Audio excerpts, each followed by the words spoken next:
Donc, outre la subvention annuelle qui se chiffre déjà à 200 millions de francs CFA, l'enseignement privé protestant reçoit aussi et chaque année du gouvernement près de 300 millions de francs CFA au titre du règlement des frais d'écolage des élèves orientés en 6e dans les lycées et collèges de l'Église évangélique du Gabon. Depuis toujours, l'existence et le versement de cette manne étatique étaient un secret jalousement gardé par les différents présidents de l'Église pendant ce temps. En revanche, chrétiens et parents d'élèves qui s'acquittent régulièrement des frais d'écolage à chaque rentrée des classes étaient maintenus à dessein dans l'ignorance. Normal. À Baraka Mission, la consigne donnée aux quelques privilégiés mis dans le secret est claire.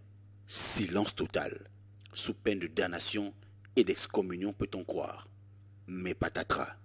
Il y a quelques semaines, le ministère de l'Éducation nationale a procédé au paiement intégral des frais d'écolage des entrées en 6e de la période. Comme d'ordinaire, Baraka se garde d'ébruiter l'affaire. Malheureusement, l'information finit par fuiter. Le président de l'Église passe aux aveux. Cet argent a été alloué à notre ordre d'enseignement sur la scolarité des élèves admis en 6e, orientés par l'État. Bien. Si les 200 millions de francs CFA correspondent aux frais d'écolage versés par l'État pour les élèves orientant en 6e, alors pourquoi les parents n'ont-ils jamais été remboursés?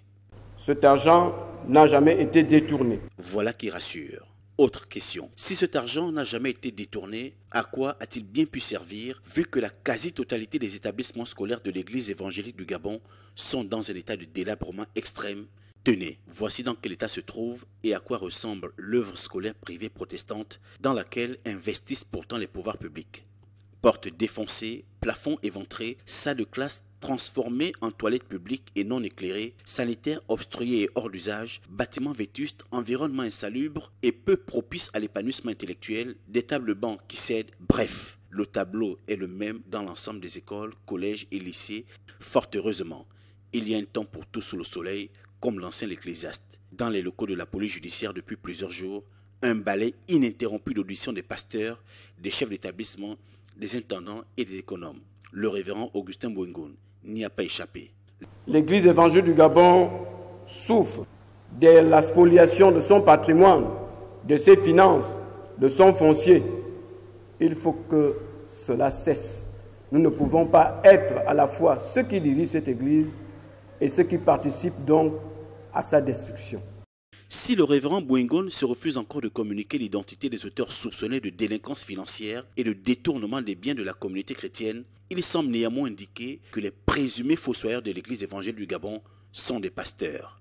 Le président ogivien de l'Église évangélique du Gabon propose à la justice gabonaise d'auditer les comptes de l'enseignement privé protestant et la gestion de l'Église de ces 10 dernières années.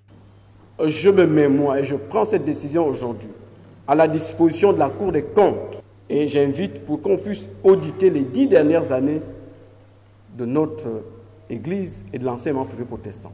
Nous avons trop parlé. On parle aussi du déferment dans les prochains jours des dirigeants de l'Église évangélique du Gabon entre 2010 et 2020 pour explication devant le procureur de la République pour la manifestation de la vérité. En attendant, l'affaire fait désormais grand bruit et pourrait même créer une nouvelle crise au sein de l'Église évangélique du Gabon à 2 ans de la fin du mandat de l'actuel locataire de Baraka Mission, dont une partie des collaborateurs vient de se désolidariser. Un conseil national de l'Église se tient ce vendredi 20 novembre 2020 à la station missionnaire de Baraka. La grand-messe promet de chaudes empoignades.